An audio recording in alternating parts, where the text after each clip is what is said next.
আর কিছুদিনের মধ্যেই পশ্চিমবঙ্গের নির্বাচন। আপনাদের মধ্যে অনেকেরই প্রিজাইডিং অফিসারের ডিউটি পড়েছে।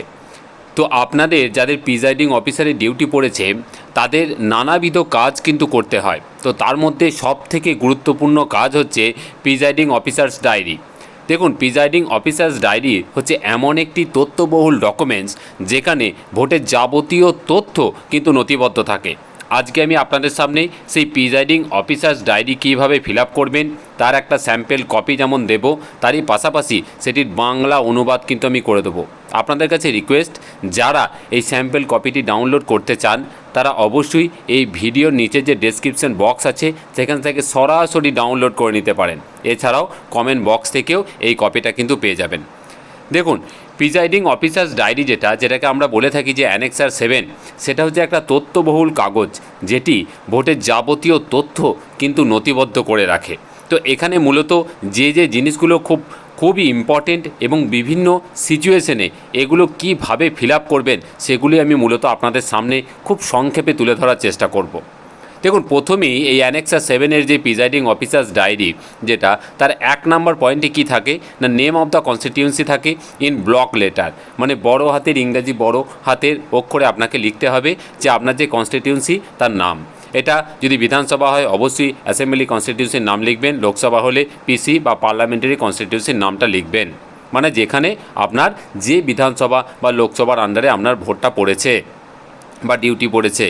দেখুন, তারপরে ডেট অফ পোল, কত তারিখে ভোট নিতে গিয়েছেন সেই তারিখটা কিন্তু লিখতে হবে, মানে ভোট যেদিন হচ্ছে সেই তারিখটা। তারপরে 3 নম্বরে দেখুন কি লিখতে হবে না, বুথের নাম এবং পোলিং স্টেশনের যে নাম্বার, মানে পোলিং স্টেশন মানে যে বুথে আপনার ডিউটি পড়েছে তার নাম এবং নাম্বারটা কিন্তু লিখতে হবে। তারপরে দেখুন লিখতে হবে whether located in government or quasi government building, private building or temporary structure. দেখুন, এখন ম্যাক্সিমাম ক্ষেত্রে দেখা যায় যে ম্যাক্সিমামই কিন্তু গভর্নমেন্ট অথবা কোয়াসি গভর্নমেন্ট বিল্ডিং, তো কাজেই এর পাশে কিন্তু টিক চিহ্ন দিতে হবে। আর প্রাইভেট এবং টেম্পোরারি যে স্ট্রাকচারগুলো আগেকার দিনে কিন্তু দেখা যেত, এগুলো এখন দেখা যায় না, কাজে এগুলোতে এখন টিক দেওয়ার দরকার নেই। দেখুন, তারপরে কি বলছে না, number of polling officer recruited locally if any. দেখুন, এখানে নীল করা আছে, তার মানে আগেকার দিনে আমরা দেখতাম যে যদি কোনো পোলিং অফিসার অসুস্থ হয়ে পড়তেন তো লোকালি কাউকে কিন্তু পোলিং অফিসার হিসাবে নিয়োগ করতেন আমাদের আরও সাহেব, কিন্তু সেক্ষেত্রে দেখা যায় যে রিটার্নিং অফিসার যিনি, কিন্তু সেক্ষেত্রে দেখা যায় যে এখন কিন্তু আর সেইভাবে কোনো নিয়োগ কিন্তু করা হয় না। তো কাজেই সেই জন্য এটা কিন্তু ম্যাক্সিমাম ক্ষেত্রে নীলই হবে। দেখুন, তারপরে কি না 5 নম্বরে বলেছে appointment of polling officer made in absence of duly appointed polling officer if any and the reasons of such appointment. মানে অনেক ক্ষেত্রে দেখা যায় যে কোনো পোলিং অফিসার বা কেউ হয়তো অসুস্থ হয়ে পড়েছেন, তো যদি সেরকম কিছু ঘটে এখানে লিখতে হবে। যেমন আমি এখানে দেখিয়েছি, দেখুন P1 সাডেন ইলনেস, মানে P1 পোলিং অফিসার 1 যিনি ছিলেন তিনি হঠাৎ অসুস্থ হয়ে পড়েছেন এবং আলাদা একজন রিজার্ভ থেকে কিন্তু ব্যবস্থা করতে হয়েছে, সেই জন্য P1 সাডেন ইলনেস কিন্তু লেখা আছে। দেখুন, তারপরে কিন্তু মেশিন এবং তাদের যে গায়ে যে সমস্ত নাম্বারগুলো থাকে সেগুলো কিন্তু আপনাকে লিপিবদ্ধ করতে হবে। যেমন ধরুন 6 নম্বরে কী থাকে না, প্রথমে না number of control unit used, কতগুলো কন্ট্রোল ইউনিট মানে সিইউ ব্যবহার করা হয়েছে, সাধারণত একটা হয় তো 1 দেওয়া হয়েছে, এবং কন্ট্রোল ইউনিটের যে নাম্বারটা সেটা কিন্তু এখানে লিপিবদ্ধ করা হয়েছে। তারপর দেখুন ব্যালট ইউনিট কতগুলো ব্যবহার করা হয়েছে, যদি একটা সাধারণত একটা হয় তো একটাই লিখবেন এবং তার গায়ে যে নাম্বারটা আছে বা তার নাম্বারটা কিন্তু লিপিবদ্ধ করবেন। তো ব্যালট ইউনিট সাধারণত একটাই ব্যবহার করা হয় বলে আমি কিন্তু এখানে একটাই দেখিয়েছি। যদি কোনো কারণে 16 জনের বেশি ক্যান্ডিডেট বা প্রার্থী হন তাহলে সেক্ষেত্রে 2টি ব্যবহার করা হতে পারে, তখন সেক্ষেত্রে 2 লিখে দুটোরই নাম্বার কিন্তু পাশাপাশি লিখে দেবেন। দেখুন, তারপরে 7 নম্বরে কী আছে না, number of paper seal used 01, আমি একটা লিখেছি, কতগুলি পেপার সিল ব্যবহার করা হয়েছে, পেপার সিলের নাম্বার। এখানে পেপার সিল বলতে গ্রিন পেপার সিলের কথা কিন্তু বলা হয়েছে। দেখুন, তারপরে number of special tag supplied. দেখুন, এখানে স্পেশাল ট্যাগ বলতে স্পেশাল যে ট্যাগটা হচ্ছে অ্যাড্রেস ট্যাগ, তার কতগুলি দেওয়া হয়েছিল তার নাম্বারটা প্রথমে লিখতে হবে, যে 2টো হয় 2টো, 3টে হলে 3টে লিখতে হবে। কতগুলি ইউজ করা হয়েছে, একটা ইউজ করা দেখানো হয়েছে, কাজে 1 লেখা হয়েছে এবং তার নাম্বারটা ইউজড হিসাবে তার নাম্বারটা কিন্তু দেওয়া হয়েছে। যদি আপনাকে 3টে দেওয়া হয়, ধরুন এখানে 3টে দেওয়া হয়েছে, তাহলে ওপরে 7A এর যে রোমান 2 আছে সেখানে 3 লিখতে হবে। তারপর number of special tag used 1 লিখতে হবে, number of special tag used হচ্ছে নাম্বারটা লিখতে হবে, আর যেগুলি ব্যবহার হয়নি তার সিরিয়াল নাম্বার দেখুন 06602, 06603 ব্যবহার করা হয়নি, কাজে এই নাম্বার দুটো কিন্তু লিখে দেওয়া হয়েছে। দেখুন তারপরে প্রিন্টার মানে ভিভিপ্যাট মেশিন কটা ব্যবহার করা হয়েছে সেটা বলা হয়েছে। এখানে ভিভিপ্যাট মেশিন মূলত দুটো, কারণ মাঝখানে একটা দেখানো হয়েছে, একটা খারাপ হয়ে গেছিলো, সেই জন্য 2 দেওয়া হয়েছে, দুটো নাম্বার লেখা হয়েছে, কিন্তু ম্যাক্সিমাম ক্ষেত্রে দেখবেন একই হবে এবং একটাই ব্যবহার করা হয়, একটাই নাম্বার কিন্তু লেখা হয়। এখানে বিশেষ ক্ষেত্রে একটা এক্সট্রা ব্যবহার করা হয়েছিল বলে 2 দেওয়া হয়েছে। দেখুন তারপরে কি বলেছে না, number of candidates who had appointed polling agents at the polling station, মানে কতগুলি পোলিং এজেন্ট, কতগুলি ক্যান্ডিডেট কতগুলি পোলিং এজেন্ট দিয়েছেন তার সংখ্যাটা। এটা কিন্তু স্পেসিমেন যে সিগনেচার কপিটা থাকে যেটা ডিসি থেকে দেয়, সেখানে কিন্তু এজেন্টদের যে সিগনেচার যে স্পেসিমেন কপি থাকে সেখানে কিন্তু পোলিং এজেন্টের টোটাল সংখ্যাটা কিন্তু লেখা থাকে। তো বিভিন্ন দল আছে যারা কিন্তু প্রার্থী দেয়, কিন্তু তার সত্ত্বেও দেখা যায় যে তারা সেই দলের প্রার্থীরা কিন্তু এজেন্ট হয়তো ঠিকমতোভাবে বুথে কিন্তু রাখতে পারেন না। তো সেক্ষেত্রে যে যতজন দাঁড়িয়েছেন ততজনই যে এজেন্ট থাকবেন সেটা কিন্তু নয়। আপনি স্পেসিমেন সিগনেচার কপি যেটা ডিসি থেকে দেয় সেখান থেকে দেখে নেবেন যে পোলিং এজেন্ট কতগুলো আছে, মোট সংখ্যাটা কিন্তু উপরে লিখবেন। এবার তারপর দেখুন না, number of polling agents present at the commencement of poll, মানে ভোট শুরুর সময় কতজন সেখানে প্রেজেন্ট ছিল, এখানে 5 জন প্রেজেন্ট ছিল, 5 লেখা হয়েছে। তারপরে দেখুন 2 নম্বরে number of polling agent who arrive late, দেরি করে কজন এসছেন, এখানে 1 লেখা হয়েছে, একজন দেরি করে এসছেন। এবং লাস্টেরটায় দেখুন যে ক্লোজ অফ পোল, মানে যখন ভোট শেষ হয় তখন কজন ছিল, 6 জনই ছিলেন, তো 5 আর 1 6 লিখে দেওয়া হয়েছে। এবার 10 নম্বরের জায়গাটা একটু ভালো করে দেখুন না, total number of voters assign in the polling station, মানে আপনার যে ওই বুথের আন্ডারে যে কতগুলো মোট ভোটার আছে সেই মোট ভোটারের সংখ্যাটা কিন্তু এখানে লিখতে হয়েছে 1134। তারপরে দেখুন 2 নম্বরে number of electors allowed to vote according to the mark copy of electoral roll. দেখুন mark copy of electoral roll মানে ফার্স্ট পোলিং অফিসারের কাছে যে কপিটা থাকে সেই কপি অনুযায়ী তিনি মেল ফিমেল ট্যালি শিট করেছেন, তিনি কপি করেছেন যে কতজন ভোট দিচ্ছে। এখানে দেখানো হয়েছে 1134 জন ভোটারের মধ্যে 853 জন মোট ভোট দিচ্ছে, সেই জন্য এই জায়গাটায় কিন্তু 853 করা হয়েছে। তারপর দেখুন 17A রেজিস্টার অনুযায়ী কতজন, 17 রেজিস্টার মানে হচ্ছে সেকেন্ড পোলিং অফিসারের কাছে যেটা থাকে, যেটাতে ভোটারদের সিগনেচার এবং যে থাম্ব ইমপ্রেশন যেটা নেওয়া হয় সেখানে কতজন, 853 জন ভোটার ভোট দিতে এসছে, তাহলে নিশ্চয়ই 853 জনেরই সমস্ত কিছু সংগ্রহ করা উচিত, সেই জন্য এখানে কিন্তু 853 জনই করা হয়েছে। তারপরে দেখুন number of voters recorded as per voting machine, voting মেশিনে কতগুলো ভোট দিয়েছে, এখানে যদি 853 জন ভোট 17A রেজিস্টার মানে সেকেন্ড পোলিং অফিসারের কাছে সই করে 853 জনই যদি ভোট দেন তাহলে এখানে ভোটিং মেশিনে 853ই হবে। আর যদি দেখা যায় যে 1 জন বা 2 জন রিফিউজ টু ভোট করছেন, কোনো কারণে হয়তো সব কিছু রেজিস্টারে লিপিবদ্ধ হয়ে যাওয়ার পরও ভোট দিচ্ছেন না, তাহলে সেক্ষেত্রে সেই সংখ্যাটা কমে যাবে। তার মানে সেই সংখ্যাটা তখন কোথায় লেখা হবে, 5 নম্বরে number of voters deciding not to record vote if any, যদি 2 জন থাকে তাহলে 2 হয়ে যাবে এই সংখ্যাটা। এটা একটু ভালো করে খেয়াল রাখবেন। তাহলে এই জায়গাটা প্রথম ঘর হচ্ছে মোট ভোটার সংখ্যা, তারপরে হচ্ছে যে মার্ক কপি মানে ফার্স্ট পোলিং অফিসারের কাছে যে কপিটা আছে সেই অনুযায়ী কতগুলো ভোট দিচ্ছে, তারপরে 3 নম্বর হচ্ছে সেকেন্ড পোলিং অফিসারের 17 রেজিস্টারে কতজন সই করছেন 853, তবে ভোটিং মেশিনে মোট কতগুলো ভোট দিয়েছেন, কতজন ভোট দিতে চাননি, এই সংখ্যাগুলো কিন্তু লিখতে হবে। তারপরে দেখুন signature of the first polling officer, এখানে একটা জায়গা আছে এখানে করতে হবে, আর signature of the polling officer in charge register of voter, তার মানে এখানে প্রিজাইডিং অফিসারে কিন্তু সিগনেচার করতে হবে, রেজিস্টার অফ ভোটারের কিন্তু ইনচার্জে আছেন প্রিজাইডিং অফিসার। এবার দেখুন 11 নম্বরে কী দেখাচ্ছে না, number of electors who voted. এবার এখানে এই যে ট্যালি শিটটা আছে সেখানে মেল ফিমেলের যে ট্যালি শিট সেই অনুযায়ী মেন ওমেনগুলো দেখে নিয়ে কতগুলো দিয়েছেন সেটা, থার্ড জেন্ডার যদি থাকেন তাহলে সেই সংখ্যাটা লিখতে হবে এবং টোটাল সংখ্যা 853 সেটা কিন্তু লিখলাম।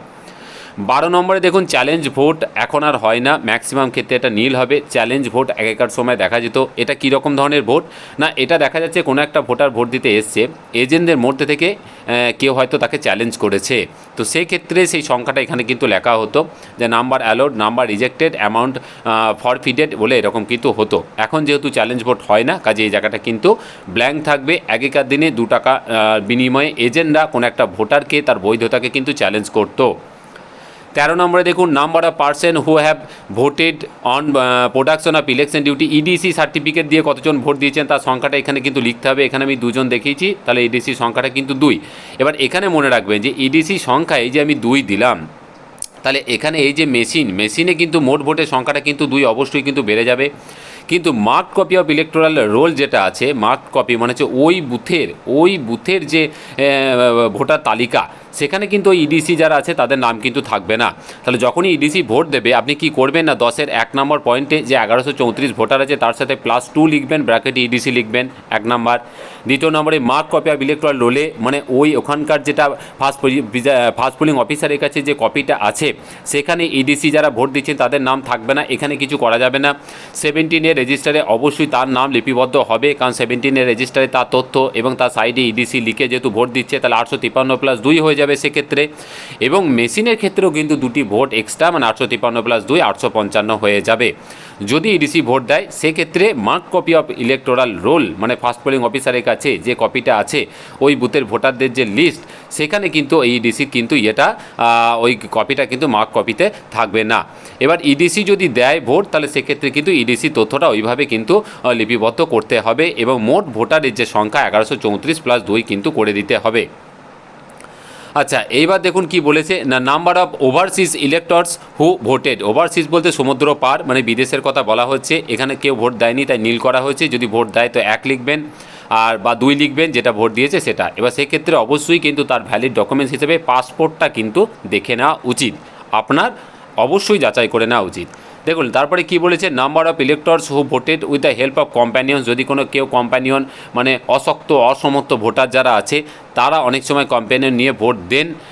এখন সেইভাবে দেখা না গেলেও তাদের জন্য বিশেষ ব্যবস্থা আছে, বাড়ি থেকে ভোট নেওয়ার ব্যবস্থা, তো সেই জন্য এটা সাধারণত হয় না, এখানে নীল হবে। এবং যদি কেউ দেন তাহলে সেই সংখ্যাটা কিন্তু এখানে লিখতে হবে। Number of voters cast through proxy যদি কেউ দিয়ে থাকেন পক্সি ভোট, আমরা বলেছিলাম এর আগে যে সেন্ট্রাল ফোর্সের কিছু কর্মী বা যারা আর্মি বা সেন্ট্রাল ফোর্স যারা আছেন তাদের দেখা যায় যে অনেক সময় বিশেষত লোকসভা ভোটের ক্ষেত্রে কি হয় না, তাদের একটা বুথে হয়তো ডিউটি পড়ে কোনো একটা জায়গায়, কিন্তু তার দেখা যাচ্ছে তিনি যে বুথের বা যে এরিয়ার ভোটার তার হয়তো একই দিনে ওখানে ভোট চলছে, তাহলে সেক্ষেত্রে তিনি কিন্তু পক্সি ভোট তার হয়ে কেউ দিতে পারেন। তাহলে সেক্ষেত্রে সেই সংখ্যাটা কিন্তু লিখতে হবে। এখানে যেহেতু কেউ ভোট দেননি তাই কাজে সংখ্যাটা কিন্তু নীল করা আছে। নাম্বার অফ টেন্ডার ভোটস, আমরা জানি টেন্ডার ভোটসের ক্ষেত্রে কি হয়, টেন্ডার ভোটস হচ্ছে কেউ একজন এসে ভোট দিতে এসে দেখছে যে অন্য কেউ একজন তার হয়ে 17A যে রেজিস্টার আছে সেকেন্ড পোলিং অফিসারের কাছে তার সমস্ত ডিটেলস সমস্ত কিছু ফিল আপ হয়ে গেছে, সিগনেচার করে তার ভোটটা দিয়ে চলে গেছে, তখন সেক্ষেত্রে কিন্তু বিশেষ টেন্ডার ভোট হয় এবং টেন্ডার ভোট যদি হয় তো সংখ্যাটা লিখবেন, না হলে নীল করবেন। এবার দেখুন নাম্বার অফ ইলেক্টরস কী বলেছে না, from home declarations as to their age of 10। দেখুন এই বয়সগত একটা সমস্যা, বয়সগত একটা ব্যাপার থাকে, সেক্ষেত্রে একটা ডিক্লারেশন অবশ্যই দিতে হয়, বেশিরভাগ ক্ষেত্রে সেটা এখন নীল হয়, তো কাজে এগুলোকে নীল করবেন। যদি সেই সংক্রান্ত কোনো রকম ডিক্লারেশন কেউ দিয়ে ভোট দেয় তাহলে অবশ্যই সেই সংখ্যাটা 1জন বা 2জন হলে সেই সংখ্যাটা কিন্তু লিখবেন। তারপরে দেখুন কি আছে না, whether it was necessary to adjourn the poll and if so the reason for such adjournment. মানে ব্যাপারটা হচ্ছে যদি ভোট চলাকালীন কোনো কারণে সাময়িক কিছু কারণে যদি ভোটটা বন্ধ থাকে তাহলে সেটার কারণটা কিন্তু লিখতে হবে, আর যদি না হয় তাহলে কিন্তু NA বা নট অ্যাপ্লিকেবল লিখে দিলেন। তারপর দেখুন 19 নম্বরে কী বলছে, number of votes cast in every 2 hours. প্রত্যেক 2 ঘন্টা পরপর কতগুলো করে ভোট পড়েছে, কারণ আমরা জানি প্রত্যেক 2 ঘন্টা পরপর কিন্তু একটা করে মেসেজ পাঠাতে হয়, মোটামুটি 20 মিনিটের এক্সট্রা সময় থাকে, 7টা থেকে 9টা 20-র মধ্যে কিন্তু মেসেজ পাঠাতে হয়।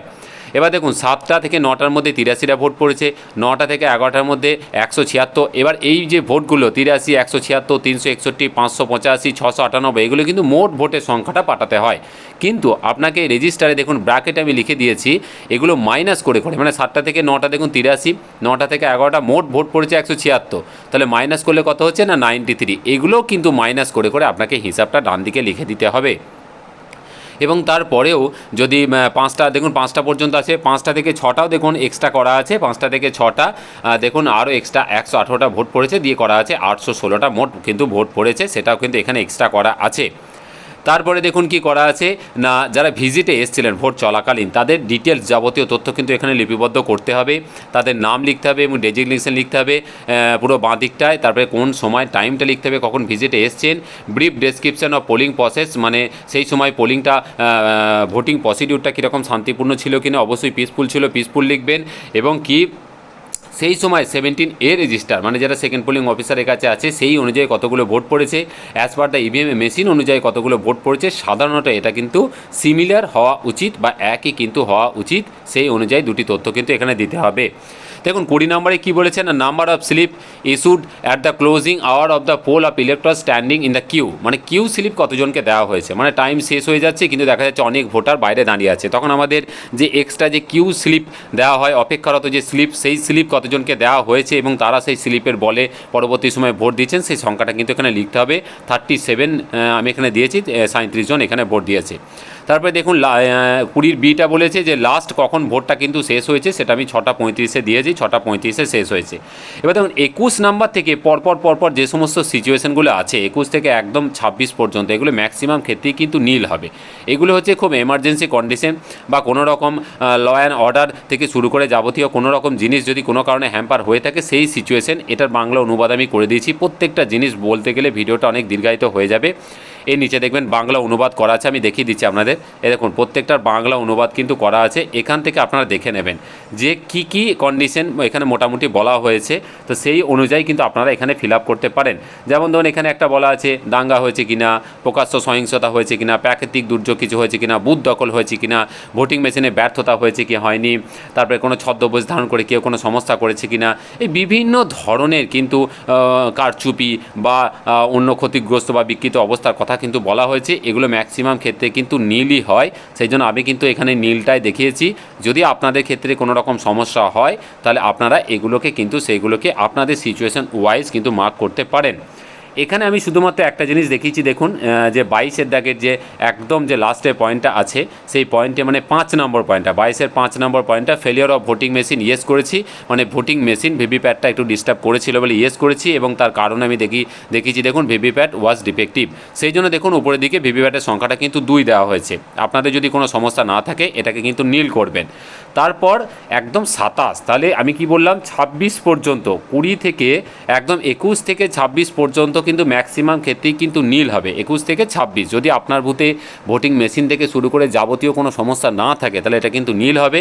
27-এ গিয়ে কিন্তু ইয়েস হবে। 27টা বলছে যে আপনি যে এতক্ষণ ভোট করলেন তার সমস্ত কিছু নিয়ম ঠিকঠাক মেনটেন করেছেন কিনা বা ঠিকঠাক ঘোষণা করেছেন কিনা, ভোটিং মেশিন থেকে শুরু করে সমস্ত কিছু যে সমস্ত ছিল সেগুলো ঠিকঠাক করে ব্যবহার, ঠিকঠাক ফাংশন বা কাজ করেছে কিনা সেগুলি, তো সেগুলো অবশ্যই আপনি ভালোভাবে ভোট করেছেন, অবশ্যই ইয়েস হবে। 27-এর পয়েন্টটা কিন্তু ইয়েস হবে। বাঁ দিকে প্লেস যেখানে ভোট নিতে গেছেন সেই জায়গা, তারিখটা যেদিন ভোট নিচ্ছেন সেদিন, আর ডান দিকে কিন্তু প্রিজাইডিং অফিসারের সিগনেচারটা কিন্তু করতে হবে। এইভাবে আপনি কিন্তু প্রিজাইডিং অফিসার ডায়েরিটাকে ফিল আপ করতে পারেন। আর আবারও বলছি দেখুন এর বাংলা অনুবাদ আমি কিন্তু করে দিয়েছি, আর অবশ্যই ডান দিকে উপরে ডিস্টিংগুইশিং মার্ক কিন্তু একটা অবশ্যই দেবেন। আপনারা এই পিডিএফ কপিটা একদম সরাসরি ডেসক্রিপশন বক্স কমেন্ট বক্স থেকে ডাউনলোড করতে পারেন, কাছে রেখে দিন। ভোট চলাকালীন পর মুহূর্তে যখন জমা দেবেন এটা কিন্তু ভীষণভাবে আপনাদের কাজে লাগবে।